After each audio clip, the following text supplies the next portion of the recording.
श्री गजानन गणपति महाराज की जय। वक्रतुंड महाकाय सूर्यकोटे शवप्रभ निर्विघ्नं कुरु मे देव सर्वकार्येषु सर्वदा। श्री गजानन गणपति महाराज की जय। हनुमान जी महाराज की जय। मनोजवं ऋतुतुल्यवेगं जितेन्द्रियं बुद्धिमतां वरिष्ठं वातात्मजं वानरयूथमुख्यं श्रीरामदूतं शरणं प्रपद्ये। श्री हनुमान जी महाराज की जय। श्री रामचंद्र भगवान की जय। ओम श्री सोमनाथ महादेव की जय। ओम श्री गायत्री मात की जय। सौनु करो कल्याण हे दयालु प्रभु, सौनु करो कल्याण। नर नारी पशु पक्षीनी साथे जीव जंतुनु तमाम सौनु करो कल्याण। ओम नमो भगवते वासुदेवाय। श्री द्वारिकाधीश की जय। डोंगरे जी महाराज की जय। श्री सुखदेव जी महाराज की जय। श्री भागवत भगवान जी महाराज की जय। आज 19 नवेम्बर बुधवार कार्तक वद 14 છે। આવતીકાલે અમાસ। આજની કથા આપણે સરસ રીતે કૃષ્ણ કન્યાને સ્મિત હાસ્ય સાથે સંભળાવીએ અને એ પણ સ્મિત હાસ્ય સાથે આ કથા સાંભળે છે એવા ભાવ સાથે આજની કથા તરફ ભીષ્મ પિતામહની સ્તુતિ કુરુક્ષેત્રના મેદાનમાં 49 દિવસ સુધી લોહી નીંગળતી હાલતમાં એવા ભીષ્મ પિતામહ પાસે દ્વારિકાધીશ આવ્યા। ભીષ્મ પિતામહને ચતુર્ભુજ નારાયણના દર્શન કરતા તૃપ્તિ થતી નથી। એમની એવી ઈચ્છા છે કે તમારા દર્શન કરતા કરતા હું પ્રાણ છોડું। ભીષ્મ પિતામહને થોડી શંકા આવી કે બધા જ ઋષિઓ દ્વારિકાનાથને આસન ઉપર બેસાડશે તો મને એના દર્શન બરાબર નહીં થાય। અત્યારે જે રીતે ઊભા છે તે ચરણ સ્પર્શથી તે ચરણથી મુખારવિંદ સુધી શ્રી કૃષ્ણ દર્શન થાય છે। તેથી પ્રભુને કહ્યું કે હું આ શરીર છોડીને તમારા ધામમાં ન જાઓ અને ત્યાં સુધી તમે અહીં ઊભા રહો। ભક્તો ભગવાનને પરતંત્ર કરે છે। તેમણે કહ્યું કે દાદા, ધર્મરાજાને થાય છે કે મારા લીધે બધા જ માર્યા, મારા કારણે સર્વનાશ થયો, તેથી તેમના મનને શાંતિ મળે એવો કાંઈક તમે ઉપદેશ કરો। ભીષ્મ પિતામહ કૃષ્ણ ભગવાનને કહે છે કે પ્રભુ તમે ઊભા રહો, ધર્મરાજાની શંકાનું સમાધાન કરીશ, પણ પહેલાં મારી શંકાનું તો તમે સમાધાન કરો। મારું જીવન નિષ્પાપ છે, મારું મન તન પવિત્ર છે, ઇન્દ્રિયો શુદ્ધ છે, મેં કંઈ પાપ કર્યું નથી, છતાં આજે મને આવી સજા કેમ? મારે બાળની શૈયા ઉપર સૂવાનું કેમ થાય? મને અતિશય વેદના થાય છે। ભગવાન ભીષ્મની શંકાનું સમાધાન કરતા કહે છે કે દાદાજી, આપે જીવનમાં કોઈ પાપ કર્યું નથી, એ વાત બિલકુલ ખરી છે, પરંતુ તમારી હાજરીમાં થયેલા પાપને તમે આંખ વડે જોયું છે અને તેની આ સજા છે। પાપ વખતે તમારી હાજરી અને તે વખતે તમારું મૌન એ પણ પાપ છે। માટે કોઈનું પાપ જોશો નહીં કે સાંભળશો નહીં, પાપ કોઈને કહેશો નહીં, કોઈના પાપ વિશે વિચારશો નહીં તો પણ તમને પાપ લાગશે। ભીષ્મ કહે છે કે મને યાદ આવતું નથી કે મેં ક્યું પાપ કર્યું। શ્રી કૃષ્ણ કહ્યું દાદાજી તમે ભૂલી ગયા છો, પણ હું નથી ભૂલ્યો, મને બધું જ બરાબર યાદ છે।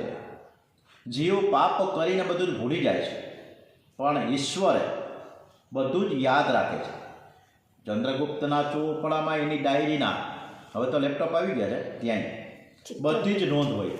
ચિત્રગુપ્ત ચંદ્રગુપ્ત, હા ચિત્રગુપ્તના ચોપડામાં સરસ મજાનું એક પેજ સરસ મજાનું લીગલ પેજ કહેવાય। ચોપડો તૈયાર જ છે, જોકે હવે ચોપડો જોવાની જરૂર નથી, સીધું લેપટોપ કી દબાવે એટલે ખબર પડી જાય કોણ ક્યાં છે અને કેવું કામ કર્યું। ભર સભામાં દુશાસન દ્રૌપદીને લઈને આવ્યા હતા ને, અને ત્યારે તમે ત્યાં બેઠા હતા। દુશાસન દ્રૌપદીની સાડી ખેંચતો અને એ તમે જોતા હતા। તમે ભર સભામાં દ્રૌપદીની લાજ લૂંટાતી જોઈ, તમે સભામાં આ અન્યાય થતો જોયો। અને કંઈ ન બોલ્યા અને આ સજા છે તમારી. ભીષ્મ પિતામહે નમન કરીને ગુનાની કબૂલાત કરી છે. ભીષ્મ પિતામહે ધર્મરાજ અને સ્ત્રી ધર્મ, આપદ ધર્મ, રાજ ધર્મ, મોક્ષ ધર્મ અને પરમ ધર્મનો ઉપદેશ કર્યો છે. યુધિષ્ઠિર પૂછે છે કે દાદાજી, સર્વ ધર્મમાં શ્રેષ્ઠ ધર્મ કયો? કોના જપ કરવાથી મનુષ્ય જીવ? પ્રશ્નોત્તરી બહુ સરસ મજાની ચાલે છે, એકદમ સરસ રીતે આપણે સાંભળીએ.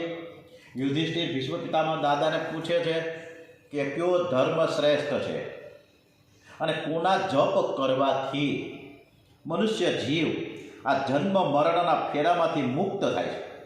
ભીષ્મ કહે છે કે સ્થાવર જંગમ રૂપ સંસારના સ્વામી, બ્રહ્માદિ દેવોના દેવ, દેશકાળ અને વસ્તુથી અપરિચ્છિન્ન, ક્ષર અને અક્ષરથી શ્રેષ્ઠ.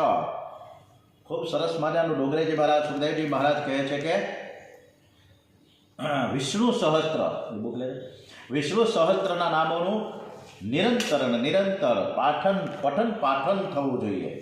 અને આ વિષ્ણુ સહસ્ત્ર નામાવલીની બુક હું તમને બતાવું છું. આમાં 1008 નામ હોય વિષ્ણુ ભગવાનના. એ વિષ્ણુ સહસ્ત્ર પાઠ અને નામનું રટણ કરવું જોઈએ એમ દાદાજી ભીષ્મ પિતામહ યુધિષ્ઠિરને કહે છે. વિષ્ણુ સહસ્ત્ર નામના પાઠનો રોજ 2 વખત પાઠ કરવો જોઈએ. એકવાર ભોજન કરતા પહેલાં અને બીજી વાર રાત્રે સૂતા પહેલાં. વિષ્ણુ સહસ્ત્ર નામના પાઠમાં દિવ્ય શક્તિ છુપાયેલી છે. એમાં વિધાતાના લખેલા લેખ ભૂંસવાની પણ શક્તિ છે. જન્મ મરણના બંધનમાંથી જીવને તે મુક્ત કરે છે. વિષ્ણુ સહસ્ત્રના 15,000 પાઠ કરાય તો એક વિષ્ણુ યાગ કર્યા જેટલું પુણ્ય હાંસલ થઈ શકે. ગરીબ માણસો વિષ્ણુ યાગ કરે ક્યાંથી? અત્યારે તો 10 લાખ ઉપર ખર્ચ આવે. જો વ્યવસ્થિત રીતે કરીએ, બધાને આમંત્રિત કરીએ તો મોટી બધી રકમ આપણે આમાં ખર્ચ થાય વિષ્ણુ યાગ કરવામાં. પરંતુ કોઈ પણ ગરીબ માણસ, પૈસા હોય કે ના હોય, પણ વિષ્ણુ સહસ્ત્રના 15,000 પાઠ કરે તો વિષ્ણુ યાગ જેટલું પુણ્ય પ્રાપ્ત કરી શકે છે. ભોજનની જેમ ભજનમાં પણ નિયમ રાખવો જોઈએ. પતિ સુખ, પુત્ર સુખ, સાંસારિક સુખ જે પરમાત્માની કૃપાથી મળ્યું એ પરમાત્માનું સેવા સ્મરણ જીવ ન કરે તો એના જેવું બીજું પાપ કયું? એ પછી ભીષ્મ પિતા ભગવાનની સ્તુતિ કરે છે. હે નાથ, હું આપના દર્શન ખાલી હાથે કેમ કરું? હું તમને શું ભેટ આપી શકું? હે નાથ, મારા મન, મારી બુદ્ધિ આજે તમારા ચરણે સર્પે સમર્પિત કરું છું. ભગવાન જીવ પાસે ધન માંગતા નથી, પણ મન અને બુદ્ધિ માંગે છે. આ જીવ ખૂબ જ લૂચો છે. જિંદગીમાં કંઈક મુશ્કેલી આવે તો રણછોડરાયજીના દર્શન કરવા ડાકોર દોડતા જાય અને રણછોડરાયજીને 25 રૂપિયા ભેટમાં મૂકીને કહે કે અમારે ઘણી બધી સમસ્યાઓ છે, પ્રશ્નો છે, ઘણા બધા પ્રશ્નોમાં અમે ઉલઝાયેલા છીએ. આ બધા જ પ્રશ્નોનો તમે, આ સમસ્યાઓનો તમે ઉકેલ લાવો. હવે આપણે ફક્ત 25 રૂપિયા આપે છે બધું લઈ લેવું છે ભગવાન પાસે.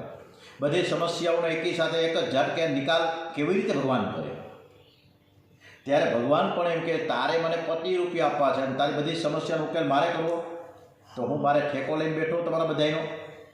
અરે ભાઈ, તે તારા ભાઈની સામે કોર્ટમાં દાવો કર્યો, ત્યાં તું વકીલને 25,000 રૂપિયા આપસ અને અહીંયા તું રણછોડરાયજી મારે મંદિરે આવ્યા ડાકોરમાં તો ગોટા ખાવ્યો છે, ગોટા ખાવા આવ્યો છે કે મારા દર્શન કરવા આવ્યો છે? 25 રૂપિયા ધરીને મને મનાવા આવ્યો છે? હું બરોબર સમજું છું તમને બધાને. એટલે ભગવાન આપણને બધાને સરસ રીતે સમજે છે. બરોબર આપણું માનસ એના મગજમાં છે કે આ કઈ પ્રકારનો છે. એટલે ભગવાનને બદલામાં આપણે કંઈક એવું આપીએ કે આપણા ધન ન કરતાં આપણું મન અને આપણી બુદ્ધિ સમર્પિત કરીએ અને કહીએ કે હે નાથ, અમે તમારા છીએ, હું તમારો છું, તમે મારા છો. ભીષ્મ સ્તુતિનો પાઠ કરતા તો એમ લાગે કે ભક્તિ જ મરણને સુધારે છે. જ્ઞાન ઉપર ભરોસો કરશો ને દેહના અવસાન વખતે 20 કરોડ વીછીઓ કરે એટલું દુઃખ થાય છે, પણ ભક્તિ મનુષ્યનું મરણ સુધારે છે. ભીષ્મ પિતામહ જ્ઞાન ઉપર ભરોસો રાખતા નથી. તેઓ કહે છે કે હે નાથ, હું આપને શરણે આવ્યો છું એમ નથી કહેતા કે હું બ્રહ્મરૂપ છું. કહે છે કે હું તમારો છું ને હું તમારે શરણે આવ્યો છું. ભગવાન શેઠ ઠપકો આપે છે ભીષ્મ પિતામહને કે તમને હું મારો એમ કેમ કહું કે તમે મારા છો? તમે મારા અર્જુનને કેટલા બધા બાણ માર્યા તમને ખબર છે? ભીષ્મ કહે છે તમે તો જાણો છો કે પાંડવો ઉપર મારો કેવો પ્રેમ છે. અને એ વખતે મારું શરીર છે ને કૌરવ પક્ષમાં હતું, પણ મારું મન પાંડવ પક્ષમાં હતું. હું બાણ છોડતો હતો ને ત્યારે મનમાં હું ભાવ કરતો હતો કે જીત છે ને પાંડવોની જ થાય. શ્રી કૃષ્ણ કહેતા તમે શરીરથી તો પાંડવ પક્ષમાં તો હતા નહીં, તમે કૌરવોના પક્ષમાં રહીને મારા પાંડવોના સામે લડ્યા છો, બાણ માર્યા છે. ભીષ્મ કહે છે કે વાત તમારી સાચી છે કે હું કૌરવની સાથે રહીને બાણ મારતો હતો, પરંતુ હે નાથ હું તમને સાચી બાબત બતાવું કે એ વખતે અર્જુનના રથ પર તમે બિરાજમાન હતા અને તમારા દર્શન કરવાની મને સતત તીવ્ર ઈચ્છા રહેતી હતી. એટલે સતત તમારા દર્શન થાય એ માટે હું સામા પક્ષ એટલે કે કૌરવોના પક્ષે ઊભો હતો. પાંડવ પક્ષમાં રહીને લડું તો તમારા સ્વરૂપના દર્શન મને કેવી રીતે થાય, એટલે જ હું સામા પક્ષે ગયો. ભીષ્મ સ્તુતિ કરે છે કે ત્રિભુવન ક્રમનમ તમાલ વર્ણ રવિકર ગૌરવ વરાંબરમ દદાને વપુરલ કુલાવ વૃતાન બાંજમ વિજય સખે રતિરસ્તુ મેદન મધ્યા. અગાઉ પણ આપણે ઘણીવાર વાત કરી છે કે સંસ્કૃતના શ્લોકનું મને એટલું બધું જ્ઞાન નથી. જેવું આવડે એવું આપણે સંસ્કૃતના શ્લોક વાંચીએ છીએ. આપણે સંસ્કૃત કંઈ ભણ્યા નથી એટલે આવડે નહીં, એટલે વ્યાકરણમાં ઘણી બધી અશુદ્ધિ આવે. પણ ભગવાનને નમસ્કાર કરી વંદન કરીને સોરી કહી દઈએ છીએ કે જે છે જેવું આવડે એવું કરીએ છીએ એ તમે સ્વીકાર કરો. જેમનું શરીર કમળ જેવું સુંદર અને નીલા તમાલ જેવું નીલ વર્ણું છે, જેના ઉપર સૂર્ય કિરણોની સમાન શ્રેષ્ઠ પિતાંબર ફરફરી રહ્યું છે, મુખ ઉપર કમળ સમાન ગૂંચવાયેલી લટો લટકી રહે જેવા અર્જુન સખા શ્રી કૃષ્ણમાં મારી નિષ્કપટ પ્રીતિ થાય. શ્રી કૃષ્ણ ભગવાને મહાભારતની આ લડાઈમાં હથિયાર કે કોઈ અસ્ત્ર શસ્ત્ર હાથમાં નહીં લેવાની પ્રતિજ્ઞા કરી હતી. ત્યારે ભીષ્મે કહેલું હતું કે હું ગંગા પુત્ર છું, યુદ્ધમાં એવું લડે છે કે કૃષ્ણને હાથમાં શસ્ત્ર લેવું જ પડશે. ભીષ્મે અર્જુન પર બાણોની વર્ષા કરી મૂકી. ભીષ્મના બાણોથી અર્જુનને મૂર્છા આવી ગઈ, છતાં ભીષ્મ બાણોનું મારો ચાલુ રાખે છે. શ્રી કૃષ્ણ વિચાર કરે છે કે આ ભીષ્મ મારા અર્જુનને મારી નાખશે અને જો એમ થશે તો અનર્થ થઈ જશે. ભગવાને પ્રતિજ્ઞા ભંગ કર્યો. શ્રી કૃષ્ણ રથમાંથી કૂદી પડ્યા અને રથનું પૈડું લઈને ભીષ્મ તરફ દોડ્યા. અને ભીષ્મએ એ વખતે શ્રી કૃષ્ણ ભગવાનને વંદન કરી રહ્યા છે, ભગવાનનો જય જયકાર કરી રહ્યા છે. કેવા છે દયાળુ મારો ભગવાન! ભક્તોની પ્રતિજ્ઞા સત્ય કરવાથી પોતાની પ્રતિજ્ઞાને જતી કરે છે. ઈશ્વરની આ લીલા છે. ભગવાન પોતાના ભક્તોને ખૂબ જ માન આપે છે. ભીષ્મ પૂછે છે કે ભગવાન તમારી સ્તુતિ હું કેવી રીતે કરું? ભીષ્મે કરેલી સ્તુતિ અલૌકિક છે, તે કંઠસ્થ કરવા જેવી છે. એને ભીષ્મ સ્તવ રાજસ્તોત્ર કહેવામાં આવે છે. સ્તુતિ પછી ભીષ્મ ઉત્તરાયણમાં દેહ છોડે છે 14મી જાન્યુઆરી. ભીષ્મ પિતામહ ભગવત સ્વરૂપમાં લીન થયા છે. ઉત્તરાયણમાં મરણ થાય તો દેહનો ઉત્સર્ગ થાય, પરિપક્વ મૃત્યુ ગણાય. પરમાત્માનો અનુભવ કર્યા વગર જે મરે છે એનું દક્ષિણાયનમાં મરણ થયું કહેવાય. સંતોનો જન્મ સાધારણ હોય છે પણ મરણ મંગલમય હોય છે. ભીષ્મ મહાજ્ઞાની હતા, છતાં તેઓ પ્રભુ પ્રેમમાં તન્મય થઈને મર્યા છે. એ બતાવે છે કે ભક્તિ શ્રેષ્ઠ છે. માનવ જીવનની છેલ્લી કસોટી મરણ છે. જેનું જીવન સુધરે છે એનું મરણ સુધરે છે, અને મરણ ત્યારે જ સુધરે જ્યારે જીવનની દરેક પળ સુધરે. માટે કરણી તો એવી કરો કે જબ તુમ આયે જગત મેં, જબ તુમ આયે જગત મેં જગ હસે તુમ રોય, એસી કરણી કર ચલો તુમ હસે જગ રોય. પ્રતિક્ષણ જે ઈશ્વરનું ધ્યાન કરે છે એનું મરણ સુધરે છે. જીવનમાં શ્રણનો અને કર્ણનો દુરુપયોગ ના કરો. જે કર્ણનો દુરુપયોગ કરે છે તે દરિદ્ર થાય છે, અને જે શ્રણનો દુરુપયોગ કરે છે તેનું જીવન બગડે છે. પ્રતિક શ્રણનો જે માણસ સદુપયોગ કરીને જાણે છે એનું જીવન અને મરણ બંને સુધરે છે. અંતકાળનો સમય બહુ કઠિન છે, અને એ વખતે પ્રભુનું સ્મરણ થવું બહુ કઠણ છે. જેનું આખું જીવન જેની પાછળ ગયું હશે એ જ અંતકાળે તેની યાદ આવે છે. જન્મ જન્મ મુનિ જતન કરાહી, જન્મ જન્મ મુનિ જતન કરાહી, અંત રામ કહી આવત નાહી. જે આખું જીવન ભગવત સ્મરણ કરશે તે કદાચ અંતકાળે ભગવાનને ભૂલી જાય તો પણ ભગવાન તેની યાદ કરશે. સત્કર્મ કદાપી વ્યર્થ જતું નથી. ભગવાન કહે છે કે મારો ભક્ત ભલે મને ભૂલી જાય પણ હું તેને નહીં ભૂલું, હું તેને સતત યાદ જ રાખીશ. વિશ્વ પિતામહનું મરણ સુધારવા ભગવાન પધાર્યા છે. વિશ્વ પિતાનું મરણ સોયધરું છે. દાદાના મરણથી યુધિષ્ઠિરને ખૂબ જ દુઃખ થયું, પરંતુ દાદાને સદગતિ મળી અને તેથી તેમને ખૂબ જ આનંદ થયો છે. યુધિષ્ઠિર ગાદી ઉપર બિરાજમાન છે. હસ્તિનાપુરના રાજા બન્યા. ધર્મરાજાના રાજ્યમાં ક્યાંય દુષ્કાળ નથી, ક્યાંય અતિવૃષ્ટિ નહીં, ક્યાંય અનાવૃષ્ટિ પણ નહીં. એના પવિત્ર રાજ્યમાં કોઈ મૂર્ખ નથી, કોઈ રોગી નથી, કોઈ દુઃખી નથી. ધર્મની મર્યાદાનું સૌ પાલન કરી રહ્યા છે. એને કોઈ દિવસ રોગ થાય જ નહીં. ભોગ વાસના તો અનેક જન્મોથી રમતી આવી છે, તેનો ત્યાગ જલ્દીથી થઈ શકતો નથી. સુતજી સાવધાન કરે છે કે ધર્મરાજાના રાજ્યમાં ધર્મનું શિક્ષણ આપવામાં આવતું હતું. આરોગ્યમ ભાસ્કરાત ઈચ્છેત મોક્ષમ ઈચ્છેત જનાર્દનાથ. સૂર્યનારાયણ પ્રત્યક્ષ ભગવાન છે. બીજા બધા દેવો ભાવનાથી સિદ્ધિ આપે, જ્યારે સૂર્યનારાયણમાં કોઈ ભાવના કરવાની જરૂર નથી. પ્રત્યક્ષ દેવ સૂર્યની આરાધના, પ્રત્યક્ષ દેવ સૂર્યની આરાધના કરો. એમની આરાધના કરવાથી બુદ્ધિ શુદ્ધ થાય છે. ધર્મરાજા સૂર્યનારાયણની આરાધના કરતા. સૂર્યનારાયણની ઉપાસના કરનાર કદી દરિદ્ર થતો નથી. ઓછામાં ઓછા રોજ 12 સૂર્ય નમસ્કાર કરો. વનમાં સૂર્યદેવે યુધિષ્ઠિરને અક્ષય પાત્ર આપ્યું. સૂર્યનારાયણની કૃપા વગર બુદ્ધિ ઠેકાણા આવતી નથી. સૂર્યનારાયણ જગતને સતત અને સતત પ્રકાશ આપતા રહે છે. જો તે બહાર ન આવે તો જગતમાં પ્રલય થઈ જાય. સૂર્યદેવ તો સમસ્ત સ્થાવર જંગમનો આત્મા છે. રામજીને પણ સૂર્યનારાયણે શક્તિ આપી, ત્યારે તેઓ રાવણને મારી શક્યા છે. રામજી આદર્શ બતાવ્યું કે હું ઈશ્વર છું, પ્રભુ છું, પરમાત્મા છું, છતાં પણ હું સૂર્યનારાયણની પૂજા કરું છું, સેવા કરું છું, આરાધના કરું છું. ધર્મરાજાના પવિત્ર રાજમાં કોઈના ઘરમાં ઝઘડો ન હતો. પુત્ર માતા પિતાની આજ્ઞા પ્રમાણે વર્તતો. યથા રાજા તથા પ્રજા. રાજા ધર્મિષ્ઠ હોવાથી પ્રજા પણ ધર્મિષ્ઠ હતી. યુધિષ્ઠિરને ગાદી પર બેસાડી શ્રી કૃષ્ણ દ્વારિકા પધારે છે. દ્વારિકાના લોકો રથયાત્રાના દર્શન કરે છે. શંખ ચક્ર ગદા પદ્મ હાથમાં છે. સોનાના રથ ઉપર દ્વારિકાધીશ બિરાજમાન છે. આપણે થોડી ઝાંખી કરીએ તો હૃદય પીગળી જાય. રથમાં બિરાજેલા દ્વારિકાનાથના દર્શન રોજ કરો. શરીર રૂપી રથ ઉપર શ્રી કૃષ્ણને નિહાળો. હૃદય સિંહાસન પર પરમાત્માને પધરાવી ભક્તો તેના દર્શન કરે છે. જ્ઞાનીઓ લલાટમાં સમાધિમાં બ્રહ્મ દર્શન કરે છે. શ્રી કૃષ્ણ દ્વારિકામાં પધારે છે. નગરજનો કહે છે કે નાથ, આપની કૃપાથી અમને સર્વ સુખ મળ્યું છે, પરંતુ એક વાતનું દુઃખ હતું કે આપણા દર્શનનો અમને લાહવો નહોતો મળતો. તમે અહીંથી ગયા હસ્તિનાપુર એટલે વચ્ચે એટલા ગેપ પડ્યો, ત્યારે અમને બહુ જ દુઃખ હતું કે આપણા રોજે રોજના જે દર્શન થતા દર્શન થઈ શકતા નહીં. સર્વને કૃષ્ણ દર્શનની આતુરતા છે. ભગવાને અનેક સ્વરૂપો ધારણ કર્યા છે. તે એકી સાથે 16,000 રાણીઓના મહેલમાં પ્રવેશ કર્યો. ભગવાનમાં વાક ચાતુર્ય છે. દરેકને કહે કે તારે ત્યાં હું પહેલો આવ્યો, તને દર્શન પહેલાં આપ્યા છે. બીજા દિવસે રાણીઓમાં પ્રેમનો ઝઘડો થાય છે. શ્રી કૃષ્ણની આ દિવ્ય લીલા છે.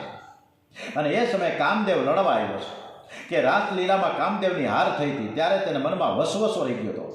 અને એ વખતે શ્રી કૃષ્ણ બાળક હતા. એ વખતે હું હાર્યો, એ હાર ન ગણાય. કામદેવ શ્રી કૃષ્ણ કહે છે કે જ્યારે સુંદર યુવતીઓ તમારી સેવા કરતી હોય, એ વખતે મારે તમારી સાથે લડવું છે. કામદેવ શ્રી કૃષ્ણને આ પ્રમાણે કહે. સર્વ રાણીઓ હાવભાવથી શ્રી કૃષ્ણ રાજી કરવા પ્રયત્ન કરે, પણ શ્રી કૃષ્ણ અજય રહ્યા છે. જંગલમાં ઝાડ નીચે બેસી કામને મારે તે સામાન્ય, પણ જે અનેક સુંદર સુંદર રાણીઓની સાથે વચ્ચે રહીને કામને જીતે, એ જ પરમાત્મા છે. અરે કામ શ્રી કૃષ્ણનું ચિંતન કરનારને ત્રાસ આપી શકતો નથી, તો શ્રી કૃષ્ણને શું ત્રાસ આપી શકે? ઈશ્વર એ જ કે જે કામને આધીન થતો નથી. કામને આધીન થાય તે જીવ. શ્રી કૃષ્ણ યોગેશ્વર છે અને શંકર છે ને યોગીશ્વર છે. 12મા અધ્યાયમાં પરીક્ષિત રાજાની કથા, જન્મની કથા થઈ છે. સૌનક ઋષિ સૂતજીને કહે છે કે હે સૂતજી, રાજા પરીક્ષિતના જન્મથી લઈ તેના મરણ સુધીની શ્રેષ્ઠ કથા તમે અમને કઈ સંભળાવો. સૂતજી કહે છે કે ઉત્તરાને ત્યાં બાળકોનો જન્મ થયો. એ જન્મતા વેદ ચારે તરફ જોવા લાગ્યો. માના પેટમાં ચતુર્ભુજ સ્વરૂપે જે પુરુષ મને દેખાતા હતા છે ક્યાં? ધરતી ઉપર આવ્યા પછી પરીક્ષિત પ્રથમ ભગવાનને શોધે છે. પરીક્ષિત ભાગ્યશાળી છે જેને માતાના ગર્ભમાં જ પરમાત્માના દર્શન થયા. પરીક્ષિત ઉત્તમ શ્રોતા છે. યુધિષ્ઠિર બ્રાહ્મણ પછી આ બાળક કેવો થશે એનું ભવિષ્ય અમને જણાવો. બ્રાહ્મણોએ કહ્યું કે આ બાળકના સર્વ ગ્રહો સાનુકૂળ છે. એક મૃત્યુ સ્થાનના ગ્રહો બગડેલા છે. આનું મૃત્યુ સર્પદંશથી થશે, પરંતુ તેને સદગતિ મળશે. બીજા ગ્રહો સારા હોવાને લીધે આ તેનો છેલ્લો જન્મ છે. જન્મ કુંડળીમાં 9મા સ્થાને સ્વગૃહે ઉચ્ચ ક્ષેત્રનો ગુરુ બેઠો હોય તો તે જીવ અવશ્ય ધર્માત્મા બને છે. રાજા પરીક્ષિત ધીમે ધીમે મોટા થાય છે. 14મા અને 15મા અધ્યાયમાં ધૃતરાજ પાંડવ મોક્ષની કથા કઈ સંભળાવી. 16મા અધ્યાયથી પરીક્ષિત ચરિત્રનો આરંભ થયો છે. વિદુરજી તીર્થયાત્રા કરતા કરતા પ્રભા ક્ષેત્રમાં આવ્યા. ત્યાં તેને ખબર પડી કે સર્વ કૌરવોનો મહાભારતના યુદ્ધમાં વિનાશ થયો છે. ધર્મરાજા ગાદી ઉપર આવ્યા છે. ફક્ત ધૃતરાષ્ટ્ર ધર્મરાજાને ત્યાં ટુકડા ખાઈને પોતાનું શ્રેષ્ઠ જીવન ગાળી રહ્યા છે. ધર્મરાજાના દરબારમાં વિદુર કાકા પધાર્યા. ધર્મરાજા તેનું સ્વાગત કરે છે. વિદુરજી માન લેવા નથી આવ્યા, તે તો પોતાના ભાઈને બંધનમાંથી છોડાવવા આવ્યા છે. વિદુરજીએ 36 વર્ષ યાત્રા કરી, પણ તેનું વર્ણન માત્ર 32 શબ્દોમાં જ કહ્યું છે. આજકાલ તો લોકો આટલી યાત્રાઓ કરતા હોય અથવા વારંવાર યાદ દેવડા કે અહીં ગયો હતો અને ત્યાં ગયો હતો. સુખી થવું હોય તો તમારા હાથે થયેલા પુણ્યને ભૂલી જાઓ અને પાપ થાય તેને યાદ રાખો. મધ્યરાત્રિ થતાં વિદુરજી ધૃતરાષ્ટ્ર પાસે છે અને ત્યારે ધૃતરાષ્ટ્ર જાગતા હતા. એમણે વૃદ્ધાવસ્થામાં બહુ પાપ કર્યા હોય, જેણે યુવાવસ્થામાં બહુ જ પાપ કર્યા હોય એને વૃદ્ધાવસ્થામાં ઊંઘ આવતી નથી. વિદુરજી ધૃતરાષ્ટ્રને પૂછે, કેમ ભાઈ ઊંઘ નથી આવતી? કરેલા કર્મો યાદ આવે છે ને? ભીમને કેવા સરસ મજાના ઝેરના લાડુ તમે ખવડાવ્યા હતા. ઘરમાં સાકરના લાડુ નહોતા? ધિકાર છે તમારા જીવનને. દ્રૌપદીને સભામાં બોલાવવાની સંમતિ તો તમે જ આપી હતી ને. અને હવે પાંડવોને છોડી તમે તીર્થયાત્રા નીકળી જાઓ. હવે આત્મકલ્યાણનો કંઈક માર્ગ તમે અપનાવો. ધૃતરાષ્ટ્રને પાંડવોને છોડવાની ઈચ્છા થતી નથી. એને લાગે છે કે ભત્રીજાઓ બહુ લાયક છે, મારી આ વૃદ્ધાવસ્થામાં બહુ સારી સેવા ચાકરી કરે છે, એમને છોડવાનું મને થતું નથી. મને વિદુરજી કહે, જ્યારે તમે આ પાંડવો પર અન્યાય કરી જ જતા હતા ત્યારે ભત્રીજા લાયક નહોતા લાગતા. ધર્મરાજા તો ધર્મની મૂર્તિ છે અને તેથી તો તે તમારા ઉપકારનો બદલો ઉપકારથી વળે છે. મને એમ લાગે છે કે પાંડવો પણ હવે થોડા જ દિવસમાં તમને ગાદી સોંપીને પ્રયાણ કરશે. માટે હે બંધુ, હે મારા ભાઈ, તું આ બધું છોડ, આ મોહ છોડ. તારા માથે કાળ ભમે છે, તારા મુખ પર મને મૃત્યુના દર્શન થાય છે. માટે સમજીને તું ઘર છોડી દે, નહીંતર કાળ ધક્કો મારશે અને ઘર છોડ્યા વગર તારો છૂટકો જ નથી. ધૃતરાષ્ટ્ર કહે છે કે ભાઈ તારી વાત કરી, પણ હું આંધળો છું, એટલે એકલો હું ક્યાં જાઉં? વિદુરજી કહે, દિવસે તો ધર્મરાજા તમને છોડે એમ નથી, એટલે મધ્યરાત્રિએ હું તને લેવા આવીશ. બોલાવું છે ને? તૈયાર રહેજે. વિદુરજીની સાથે ધૃતરાષ્ટ્ર અને ગાંધારી અડધી રાત્રે રાતના 2 વાગે નીકળી ગયા અને સપ્તસ્તત્ર તીર્થમાં આવ્યા છે. સવાર થતાં યુધિષ્ઠિર ધૃતરાષ્ટ્ર મહેલમાં આવ્યા. કાકા કાકીને જોયા નહીં. વિચાર કરે કે નક્કી તેઓ મારા પાપ કાર્યથી દુઃખી થઈ ક્યાંક જઈ ન ગયા છે. મેં તેમના 100 પુત્ર મારી નાખ્યા, એટલે ચોક્કસ તેણે આત્મહત્યા કરી નાખી હશે. જ્યાં સુધી કાકા કાકીને પત્તો ન લાગે ત્યાં સુધી અનજળનો હું ત્યાગ કરીશ. વૈષ્ણવ તો એ છે કે જે સ્વદોષનો વિચાર કરે, પરદોષનું નહીં. ધર્મરાજા ખૂબ જ દુઃખી થયા છે. એ વખતે નારદજી પધાર્યા. એવો ધર્મરાજાને સમજાવે કે રાજન, ચિંતા ન કરો, ધૃતરાષ્ટ્રને સદગતિ મળવાની છે. દરેક જીવ મરણને આધીન છે. જે કાકા જવાના છે ને ત્યાં તમારે પણ જવાનું છે. આજથી 5મા દિવસે ધૃતરાષ્ટ્રની સદગતિ થવાની છે. ત્યારબાદ તમારો વારો. કાકાને માટે રડવાનું છોડી દો. તમારા માટે કંઈક તમે વિચાર કરો. સૌ જીવોમાં એક જ પરમાત્મા છે. પરમાત્માને ઓળખવાનો તમે પ્રયત્ન કરો. મરેલો પાછો નથી આવતો. ઉપર ગયો એ પાછો ન આવે કહેવાનું કે વાંઈ ગયો. જીવ તો પોતાના માટે જ રડે છે, સાચું છે. એક મરે છે એની પાછળ બીજો રડે છે, પણ રડનારો વિચારતો નથી કે જે ગયો છે ત્યાં મારે પણ એક વખત તો જવાનું જ છે. તમે દિવસમાં એકવાર જરૂર તમારા મરણને યાદ કરો, કારણ હવે તમારા માટે 6 જ મહિના બાકી રહ્યા છે. યુધિષ્ઠિરને નારદજી સમજાવે છે. નારદજી કહે છે કે હું ભગવત પ્રેરણાથી આવ્યો છું. વિદુરજી ધૃતરાષ્ટ્રને સાવધાન કરવા આવ્યા હતા. નારદજી પાંડવોને સાવધાન કરે છે. આજથી 6 મહિના બાદ કલિયુગની શરૂઆત થવાની છે. માટે તમે બીજાને ચિંતાનું કરવાનું છોડી દો. યુધિષ્ઠિરે ઘણા યજ્ઞો કર્યા. ભગવાન દ્વારિકા ગયા ત્યારે અર્જુનને પણ સાથે લઈ ગયા. પ્રભુની ઈચ્છા હતી કે આવા યદુકુળનો વિનાશ થાય તો સારું. યદુકુળનો વિનાશ થયો. યુધિષ્ઠિર ભીમને કહે છે કે નારદજીના કહેવા પ્રમાણે કલિયુગનો સમય હવે નજીક આવ્યો હોય એવું લાગે છે. મને કલિયુગની છાયા દેખાય છે. રાજ્યમાં અધર્મ વધી રહ્યો છે. મંદિરમાં ઠાકોરજીનું સ્વરૂપ મને આનંદદાયક લાગતું નથી. શિયાળ અને કૂતરાઓના રડવાનો અવાજ આવે છે. ધર્મરાજા યુધિષ્ઠિર આગળ કહે છે કે કાલે હું ક્યાંક ફરવા ગયો હતો, ત્યારે લુહારને ત્યાં મેં એક યંત્ર જોયું. લુહારને પૂછતા જાણવા મળ્યું કે આ તાળું હતું. લોકોને ત્યાં ચોરીઓ થવા લાગી એટલે ઘરને તાળા મારવા લાગ્યા. બીજો એક પ્રસંગ કહું ને, આજથી 6 મહિના પહેલાંની વાત છે કે વૈશ્ય બ્રાહ્મણને મકાન વેચાતું આવ્યું હતું. એ મકાનના પાયામાંથી ખોદતા સોના મોહરનો એક ભરેલો ચરુ નીકળ્યો હતો. બ્રાહ્મણ પેલા વૈશ્ય પાસે ગયા ને કહેવા લાગ્યું કે તમારા મકાનમાંથી સોના મોહર ભરેલો ચરુ નીકળ્યો છે, તે ધન તમારું છે, મારાથી ન લેવાય. ત્યારે વૈશ્ય કે જેણે મકાન વેચ્યું હતું એ બ્રાહ્મણને કહે છે કે મેં મકાન તમને વેચી દીધું, એટલે હવે એમાંથી નીકળેલું આ ધન છે એ તમારું છે, મારાથી ન લેવાય. આ ધન બેમાંથી કોઈ લેવા તૈયાર થતું નથી. પણ 6 મહિના બાદ બંને માણસોએ ધન મારું છે, આ મારું છે એવો દાવો કરવા માટે મારી પાસે આવ્યા. એને જરૂરી દલીલો અને સાક્ષીઓ તે બધા રજૂ કરવા લાગ્યા. હવે મને લાગે છે કે મારા પવિત્ર રાજ્યમાં કલીનો પ્રવેશ થઈ ચૂક્યો છે. કલી એટલે કલહનું રૂપ. જે ઘરમાં કૃષ્ણ કીર્તન, જે કૃષ્ણ કથા થાય તે ઘરમાં કલી પ્રવેશ કરતો નથી. યુધિષ્ઠિર અને ભીમસેન આ રીતે વાતો કરે છે તે અર્જુન દ્વારિકાથી આવે છે. એના મુખ ઉપર જરાય તેજ નથી. આ જોઈ યુધિષ્ઠિર પૂછે છે કે અર્જુન, તારું તેજ ક્યાં વયું ગયું? એ આંગળે આવેલા અતિથિને જમાડ્યા વગર ભોજન તો તે કર્યું નથી ને? તે ક્ષત્રિય ધર્મને કલંક લાગે એવું તો કામ તો કર્યું નથી ને? દ્વારિકામાં બધા કુશળ તો છે ને? શ્રી કૃષ્ણ, બલદેવ અને સગા સંબંધીઓ બધા કુશળ તો છે ને? તું બોલતો કેમ નથી? તું મને બતાવ, તારા મુખ ઉપર તેજ કેમ નથી? અને આનો જવાબ અર્જુન યુધિષ્ઠિર જેને મોટા ભાઈને આપે છે, પણ આવતીકાલે આપશે. ત્યાં સુધી આપણે કથાને વિરામ આપીએ. ઓમ શ્રી કૃષ્ણ કનૈયાલાલ કી જય.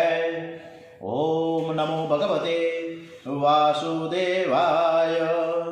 ઓમ શ્રી ભાગવત ભગવાનજી મહારાજ કી જય. શ્રી ડોંગરેજી મહારાજ કી જય. શ્રી રણછોડરાયજી મહારાજ કી જય. ઓમ શ્રી ભારત માતા કી જય. વંદે વેદ માતરમ. ઓમ નમઃ પાર્વતી પતે. હર હર હર હર હર મહાદેવ.